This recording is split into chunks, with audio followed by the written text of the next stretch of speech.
Hello friends, welcome to toppers world. ഇന്നത്തെ നമ്മുടെ class 8ാം ക്ലാസ്സിൻ്റെ അടിസ്ഥാന പാഠാവലി സെക്കൻഡ് ടേം മോഡൽ എക്സാം ആണ്. നിങ്ങളുടെ ഹാഫ് ഇയർലി എക്സാം, അതിൻ്റെ model exam question paper with answer key ആണ്. അപ്പോൾ ക്രിസ്മസ് എക്സാം എന്നൊക്കെ പറയണ നമ്മുടെ സെക്കൻഡ് ടേം എക്സാം 15-ാം തീയതി സ്റ്റാർട്ട് ചെയ്യുകയാണ്. അപ്പോൾ അതുമായി ബന്ധപ്പെട്ടിട്ടുള്ള അതിന് ചോദിക്കാൻ സാധ്യതയുള്ള ക്വസ്റ്റ്യൻസും ആൻസേഴ്സും ഉൾപ്പെടുത്തിയിട്ടുള്ള ക്ലാസ്സാണിത്. എല്ലാവരും ചെയ്യാൻ ശ്രമിക്കുക. മാക്സിമം ക്വസ്റ്റ്യൻസ് ആണ് ആദ്യം പറയുന്നത്, അതിനുശേഷമാണ് ആൻസർ കീ ഉൾപ്പെടുത്തിയിരിക്കുന്നത്. എല്ലാ ക്വസ്റ്റ്യൻസിൻ്റെ ആൻസർ മാക്സിമം എഴുതാൻ ശ്രമിക്കുക. അറിയാത്ത ഭാഗമുണ്ടെങ്കിൽ അത് പഠിക്കുക കേട്ടോ എക്സാമിന്. അപ്പോൾ എല്ലാവർക്കും സ്വാഗതം. ക്ലാസ് തുടങ്ങുന്നതിന് മുമ്പ് നമ്മുടെ ചാനൽ ആദ്യമായി കാണുന്നവരുണ്ടെങ്കിൽ ഒന്ന് സബ്സ്ക്രൈബ് ചെയ്ത് സപ്പോർട്ട് ചെയ്യുക. അപ്പോൾ നമുക്ക് നോക്കാം. ആദ്യത്തെ ക്വസ്റ്റ്യൻ: പുല്ലു മാത്രം തിന്നു നടന്നാൽ ചത്തുപോകും, ഞാൻ പറഞ്ഞേക്കാം. പിന്നെ വേറൊരു കാര്യം, എല്ലാ ഫയലുകളും വേഗം വേഗം എത്തിച്ചു കൊടുക്കണം കേട്ടോ. രോഗികളോടുള്ള ഡോക്ടർ സന്തുകുമാറിന്റെ പെരുമാറ്റവുമായി യോജിക്കുന്നത് ഏത്? കുറച്ച് ക്ലാരിറ്റി കുറവായിട്ട് നിങ്ങൾക്ക് തോന്നും, അപ്പോൾ അതിനു വേണ്ടിയാണ് കേട്ടോ വായിക്കുന്നത്. അപ്പോൾ നിങ്ങൾ ആ ഒരു ചെറുതായിട്ട് ക്ലിയർ കുറവുണ്ടെങ്കിൽ ഒന്ന് ക്ഷമിച്ചേക്കണം. അപ്പോൾ നമുക്ക് ഓപ്ഷൻസ് നോക്കാം. A, B, C, D. A option രോഗികളോട് വളരെ പുച്ഛമാണ്. ബി രോഗികളോട് വളരെ സൗഹൃദമാണ്. സി രോഗികളെ വളരെയധികം പരിഹസിക്കുന്നവനാണ്. ഡി ഓപ്ഷൻ കൈക്കൂലി നൽകുന്നവരോടാണ് ഡോക്ടർക്ക് താല്പര്യം. രണ്ടാമത്തെ ക്വസ്റ്റ്യൻ: ആ നേരം പോക്കിൽ നിന്നു തലയൂരാൻ ശ്രമിക്കുമ്പോഴേക്ക് കഴുത്തിൽ കയർ കുരുങ്ങി മുറുങ്ങിക്കഴിഞ്ഞിരിക്കും. തലയൂരാൻ ശ്രമിക്കുക എന്നതുകൊണ്ട് അർത്ഥമാക്കുന്നത് എന്ത്? ഓപ്ഷൻ എ അംഗമാവുക, ഓപ്ഷൻ ബി നടക്കാനിറങ്ങുക, ഓപ്ഷൻ സി രക്ഷപ്പെടാൻ ശ്രമിക്കുക, ഓപ്ഷൻ ഡി ഇടപെടാൻ ശ്രമിക്കുക. ക്വസ്റ്റ്യൻ നമ്പർ 3: പലരും കാലയവനികയ്ക്കുള്ളിൽ മറയുകയും ചെയ്തു. ഈ കാലയവനിക എന്ന് പറയുന്നതിനെ നമ്മൾ എങ്ങനെ മാറ്റി എഴുതാന്നുള്ളതാണ് കേട്ടോ. ഓപ്ഷൻ ആദ്യത്തെ കാലയവനിക, കാലവും യവനികയും. 2 കാലയവനികനെ കാലത്തിന്റെ യവനിക, കാലമാകുന്ന യവനിക. ഇതിലേതാണ് ശരി എന്നുള്ളത് എഴുതുക. അടുത്തത് 5ാമത്തെ ചോദ്യം വരുന്നത്: ദൈവമേ, എനിക്ക് എന്നാണ് പ്രഷർ വരിക? എൻ്റെ മൂത്രത്തിൽ എന്നാണ് പഞ്ചസാര ഉണ്ടാവുക? കഥയിലെ സമ്പന്നന്റെ പ്രതികരണവുമായി ബന്ധപ്പെട്ട് സൂചനകൾ കണ്ടെത്തി കുറിക്കുക. 6ാമത്തെ ചോദ്യം: എ, ബി എന്ന് 2 ഉണ്ട്. എ അല്ലെങ്കിൽ ബി ചെയ്യുക. ഞാൻ ഇതിൽ 2ന്റെ ആൻസർ നിങ്ങൾക്ക് തരുന്നതായിരിക്കും. എ ക്വസ്റ്റ്യൻ: തടിച്ച ദുഃഖങ്ങൾ തകർത്തു പെയ്ത നാൾ, തരുണ സൗഖ്യങ്ങൾ തടവി നിന്ന നാൾ. വരികളിലെ സൂചനകൾ എന്തെല്ലാം കണ്ടെത്തി എഴുതുക. അല്ലെങ്കിൽ ബി ക്വസ്റ്റ്യൻ: പഴഞ്ചൊല്ല് വ്യാഖ്യാനിക്കുക. പയ്യെ തിന്നാൽ പനയും തിന്നാം. 7ാമത്തെ ചോദ്യം: ചങ്ങാതി, തനിക്ക് ഒരു രോഗവുമില്ല. ഭക്ഷണത്തിന്റെ കുറവാണ് ക്ഷീണത്തിന് കാരണം. പതിവായി കടലയും പയറും കഴിക്കുക. തരം കിട്ടുമ്പോൾ മത്സ്യമാംസങ്ങളും കഴിച്ചോളൂ. ദരിദ്രനായ രോഗിയിൽ നിന്നുള്ളതാണ് ഈ സെന്റൻസ്. അടുത്തത്: മരിക്കുകയൊന്നും വേണ്ട, എനിക്ക് വേണ്ടത് നല്ല നല്ല രോഗങ്ങളാണ്, എന്നിട്ട് ചികിത്സിക്കണം. ഇത് സമ്പന്നൻ പറയുന്നതാണ്. മേൽ സൂചനകൾ വിലയിരുത്തി രോഗാവസ്ഥയുമായി ബന്ധപ്പെട്ട കാഴ്ചപ്പാട് പരിശോധിച്ച് കുറിപ്പ് തയ്യാറാക്കുക. 8ാമത്തെ ചോദ്യം: ചുവടെ നൽകിയ ഗദ്യഭാഗം വായിച്ച് ആശയം 3-1 ചുരുക്കി എഴുതുക. തന്നിരിക്കുന്ന ഭാഗം ഞാൻ വായിക്കാം, അതിനുശേഷം നിങ്ങളത് ചുരുക്കി എഴുതേണ്ടതാണ്. മലയാളത്തിന്റെ മനോഹരമായ നൃത്തരൂപമാണ് മോഹിനിയാട്ടം. മോഹിനിയാട്ടം എന്ന പേര് സൂചിപ്പിക്കുന്നത് തന്നെ സുന്ദരിയുടെ ആട്ടം എന്നാണല്ലോ. നൃത്തത്തിന്റെ നാടൻ പദമാണ് ആട്ടം. AD 16-ാം ശതകത്തിലാണ് ഈ കലാരൂപം ഉണ്ടായതെന്ന് കരുതുന്നു. കാരണം ആ നൂറ്റാണ്ടിൽ ജീവിച്ചിരുന്ന മഴമംഗലത്ത് നാരായണൻ നമ്പൂതിരിയുടെ വ്യവഹാരമാല എന്ന കൃതിയിലാണ് മോഹിനിയാട്ടം എന്ന പദം ആദ്യമായി പരാമർശിച്ചിട്ടുള്ളത്. തനി കേരളീയമായ ഈ കലാരൂപത്തിന് ധരിക്കുന്ന വസ്ത്രങ്ങളും ആഭരണങ്ങളും എല്ലാം മലയാളിത്തമുള്ളവയാണ്. കേരള വനിതകളുടെ പരമ്പരാഗത രീതിക്ക് യോജിച്ച നിലയിലാണ് മുടി കെട്ടുന്നത് പോലും. കസവ് കരയുള്ള ചേലയും ബ്ലൗസുമാണ് വസ്ത്രം. ചേല മനോഹരമായി ഞൊറിഞ്ഞൊടുക്കും. നെറ്റിയിൽ ചുട്ടി, കാതുകളിൽ തോടയും കടുക്കനും, കഴുത്തിൽ നാഗവടത്താലി, പവൻ മാല തുടങ്ങിയ ആഭരണങ്ങൾ. തലയ്ക്കു പിന്നിൽ വട്ടത്തിൽ കെട്ടിവെച്ച മുടി പൂക്കൾ കൊണ്ട് അലങ്കരിക്കും. മൂക്കുത്തിയും പിന്നെ ശിരസിന് ഇരുവശവും സൂര്യൻ, ചന്ദ്രൻ എന്നീ പേരുകളുള്ള ആഭരണങ്ങളും അണിയും. കൈകാലുകളിൽ ചിലങ്കയും ഉണ്ടാവും. ഇങ്ങനെ വളരെ ഭംഗിയായി അണിഞ്ഞൊരുങ്ങിയാണ് മോഹിനിയാട്ടം അവതരിപ്പിക്കുന്ന കലാകാരി അരങ്ങിലെത്തുക. 9 കഴിവ് പോലെ ഞാൻ തുടരുമെങ്കിലും വഴിയിൽ എപ്പോഴെന്നറിയുകയില്ല സർ. ശരി ഹൃദയമേ, നിനക്കു നന്ദി. മുന്നറിവ് തന്നതിൽ കൃതജ്ഞനാണു ഞാൻ. ഒപ്പം ഇടിക്കുന്നത്. കവിതയുടെ ആശയവുമായി ബന്ധപ്പെടുത്തി ശീർഷകത്തിന്റെ തലക്കെട്ട് ഔചിത്യം പരിശോധിക്കുക. 10ാമത്തെ ചോദ്യം, മലയാളിയുടെ ആരോഗ്യം അപകടത്തിലാക്കുന്നതിൽ ഒരു പ്രധാന കാരണമാകുന്നത് ജങ്ക് ഫുഡുകളുടെ അമിതോപയോഗമാണ്. ഇത്തരം ഭക്ഷണ പദാർത്ഥങ്ങളുടെ അപകടങ്ങളെക്കുറിച്ച് ബോധവൽക്കരിക്കുന്നതിന് സ്കൂളിലെ കമ്മ്യൂണിറ്റി പോലീസ് ഓഫീസർക്ക് ഒരു കത്ത് തയ്യാറാക്കുക. 11ാമത്തെ ചോദ്യം, രണ്ടെണ്ണം ഉണ്ട്, എ ബി. നിങ്ങൾക്ക് ഇതിൽ ഏതെങ്കിലും ഒന്ന് എഴുതിയാൽ മതിയാകും. ഞാനിവിടെ രണ്ടെണ്ണത്തിന് ഉത്തരം നൽകുന്നതാണ്. അപ്പോൾ ആദ്യത്തെ ചോദ്യം, ഓൺലൈൻ ഗെയിമുകൾക്ക് അടിമപ്പെട്ട വിദ്യാർത്ഥി ആത്മഹത്യ ചെയ്തു. പത്രവാർത്ത. ഹോട്ടലുകളിൽ ആരോഗ്യ പ്രവർത്തകരുടെ റെയ്ഡ്, പഴകിയ ഭക്ഷണ സാധനങ്ങൾ പിടിച്ചെടുത്തു. മേൽ സൂചനകളും ആനുകാലിക സംഭവങ്ങളും വിലയിരുത്തി ജെൻസിയും ആയുരാരോഗ്യ സൗഖ്യവും എന്ന വിഷയത്തിൽ ഒരു ഉപന്യാസം തയ്യാറാക്കുക. അല്ലെങ്കിൽ മിടുപ്പുകൾക്കിടയ്ക്ക് അനന്തകാലങ്ങൾ ചിലപ്പോഴൊക്കെ ഞാൻ ശ്രവിച്ചുവെങ്കിലും ശരിക്കു നീ ചെയ്തോരുപകാരം മേലിൽ മറക്കുകില്ലെനിക്കാരെ സുഹൃത്തേ നീ.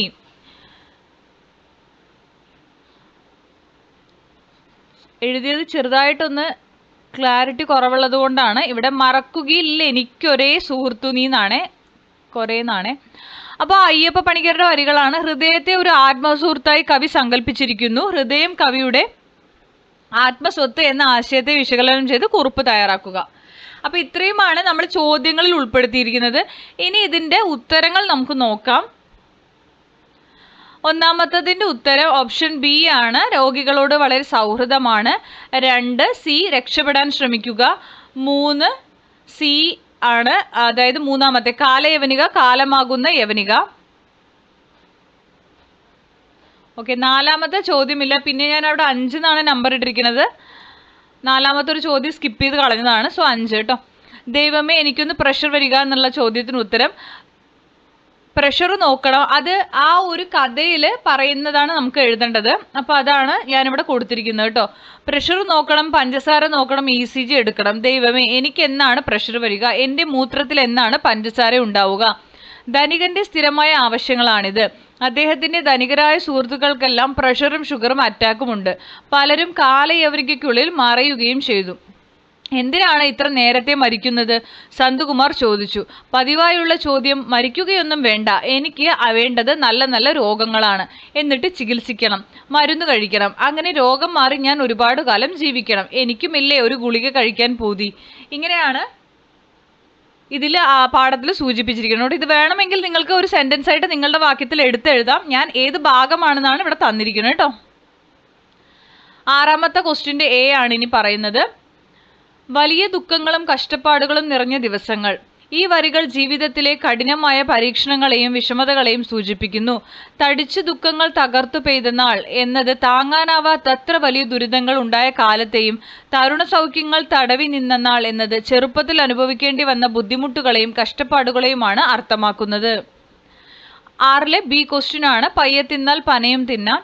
ക്ഷമയോടെയും സാവധാനത്തിലും പ്രവർത്തിച്ചാൽ വലിയ കാര്യങ്ങൾ പോലും നേടിയെടുക്കാം. ഈ പഴഞ്ചൊല്ല് ക്ഷമയുടെയും സ്ഥിരോത്സാഹത്തിന്റെയും പ്രാധാന്യമാണ് വ്യക്തമാക്കുന്നത്. വലിയൊരു പനയുടെ പഴം ഒറ്റയടിക്ക് തിന്നു തീർക്കാൻ കഴിയില്ല. എന്നാൽ സാവധാനത്തിലും കൃത്യതയോടെയും കഴിച്ചാൽ അത് മുഴുവനും തിന്നാൻ സാധിക്കും. അതുപോലെ എത്ര വലിയ ലക്ഷ്യമായാലും തിടുക്കം കൂട്ടാതെ ഘട്ടം ഘട്ടമായി ക്ഷമയോടെ സമീപിച്ചാൽ വിജയം കൈവരിക്കാൻ കഴിയുമെന്ന് ഇത് ഓർമ്മിപ്പിക്കുന്നു. 7ാമത്തെ ചോദ്യത്തിന്റെ ആൻസർ ആണ്. സമ്പത്തും ദാരിദ്ര്യവും രോഗങ്ങളോടുള്ള മനുഷ്യരുടെ കാഴ്ചപ്പാടിനെ സ്വാധീനിക്കുന്നു. പാവപ്പെട്ട രോഗിക്ക് ക്ഷീണം കാരണം ഭക്ഷണത്തിന്റെ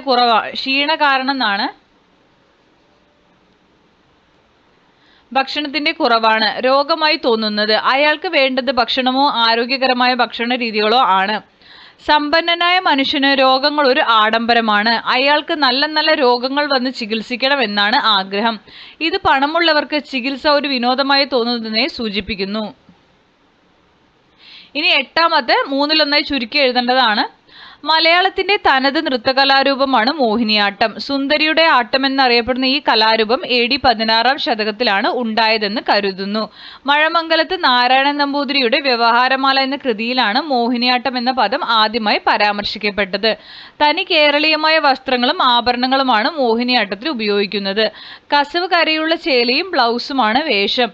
നെറ്റിയിൽ ചുട്ടി, കാതുകളിൽ തോടയും കൊടക്കടുക്കനും, കഴുത്തിൽ നാഗപടത്താലി, പവൻമാല തുടങ്ങിയ ആഭരണങ്ങൾ അണിയും. തലയ്ക്കു പിന്നിൽ വട്ടത്തിൽ കെട്ടിയ മുടി പൂക്കൾ കൊണ്ട് അലങ്കരിക്കും. കൈകാലുകളിൽ ചിലങ്കയും ഉണ്ടാവും. ഇങ്ങനെ ഭംഗിയായി അണിഞ്ഞൊരുങ്ങിയാണ് കലാകാരി അരങ്ങിലെത്തുക. ഇത് ഇനിയും ചുരുക്കാട്ടോ. ഇത് ശരിക്ക് ചുരുക്കി എഴുതാൻ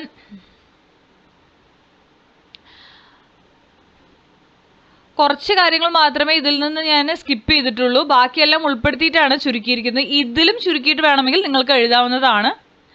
9ാമത്തെ ചോദ്യം. ശീർഷകം കവിതയുടെ ആശയവുമായി പൂർണ്ണമായും യോജിക്കുന്നു. കവിതയിൽ കവി തന്റെ ജീവിതയാത്രയിൽ തന്റെ ഹൃദയത്തോട് നന്ദി പറയുന്നു. ഹൃദയമാണ് തനിക്ക് മുന്നറിയിപ്പുകൾ നൽകുന്നതെന്നും താൻ തന്റെ കഴിവ് പോലെ തുടരുമെങ്കിലും വഴിയിൽ എപ്പോഴാണ് അവസാനിക്കുക എന്ന് അറിയില്ലെന്നും കവി പറയുന്നു. ഈ യാത്രയിൽ തന്റെ ഹൃദയം തന്നോടൊപ്പം ഇടിക്കുന്നുണ്ടെന്നും അത് തനിക്ക് വഴികാട്ടിയാണെന്നും കവി സൂചിപ്പിക്കുന്നു. അതിനാൽ ഒപ്പം ഇടിക്കുന്നത് എന്ന ശീർഷകം കവിതയുടെ ആന്തരിക വികാരത്തെയും ആശയത്തെയും കൃത്യമായി പ്രതിഫലിപ്പിക്കുന്നു. ഇനി ലെറ്ററാണ്. കത്ത് തയ്യാറാക്കുക. സ്ഥലവും തീയതിയും നിങ്ങൾക്ക് ഇഷ്ടമുള്ളത് കൊടുത്തോളൂ. ആർക്കാ എഴുതുന്നത്? കമ്മ്യൂണിറ്റി പോലീസ് ഓഫീസർക്കാണ്. സ്കൂളിന്റെ പേരും സ്ഥലവും കേട്ടോ. ഏത് സ്കൂളിലെ കമ്മ്യൂണിറ്റി പോലീസ് ഓഫീസർക്കാണ് അവരുടെ സ്കൂളിന്റെ പേര്, സ്ഥലം. സർ. വിഷയം സ്കൂളിൽ ജങ്ക് ഫുഡുകളുടെ ദോഷവശങ്ങളെക്കുറിച്ച് ബോധവൽക്കരണ ക്ലാസ് സംഘടിപ്പിക്കുന്നതുമായി ബന്ധപ്പെട്ട്.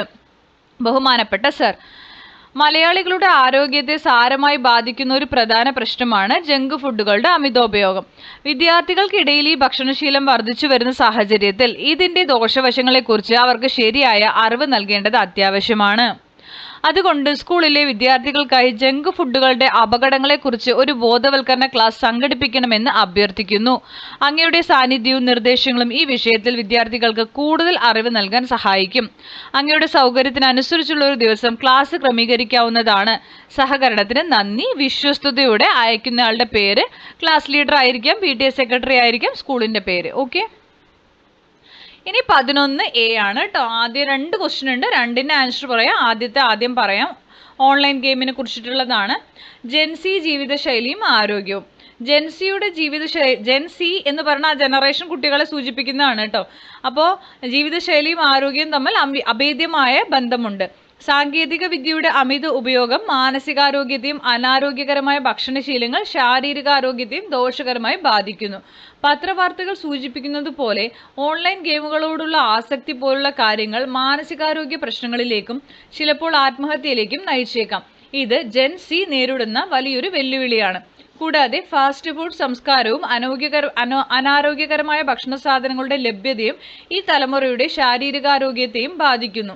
ആരോഗ്യകരമായ ജീവിതശൈലി, വ്യായാമം, നല്ല ഭക്ഷണശീലം എന്നിവ പ്രോത്സാഹിപ്പിക്കേണ്ടതിന്റെ ആവശ്യകത ഈ സംഭവങ്ങൾ ഓർമ്മിപ്പിക്കുന്നു. അടുത്തത് 11B.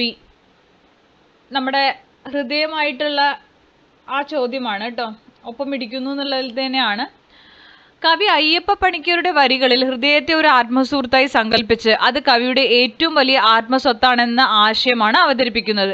ഹൃദയം കവിയുടെ സന്തോഷത്തിലും സങ്കടത്തിലും പങ്കുചേരുന്നു. മറ്റുള്ളവർക്ക് മനസ്സിലാക്കാൻ കഴിയാത്ത കവിയുടെ വികാരങ്ങളും ചിന്തകളും ഹൃദയത്തിന് അറിയാം. കവിയുടെ സർഗാത്മകതയുടെ ഉറവിടമാണ് ഹൃദയമാണ്. അതിനാൽ ഹൃദയം കവിയുടെ അമൂല്യമായ സ്വത്താണ്. ഈ വരികളിൽ ഹൃദയവും കവിയും തമ്മിലുള്ള ആഴത്തിലുള്ള ബന്ധത്തെയും കവിയുടെ ആത്മീയ യാത്രയിൽ ഹൃദയത്തിന്റെ പ്രാധാന്യത്തെയും എടുത്തു കാണിക്കുന്നു.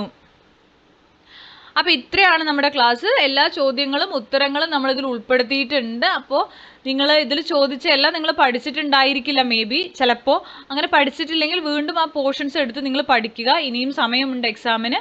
നന്നായി പഠിച്ച് എക്സാം എഴുതാൻ ശ്രമിക്കുക.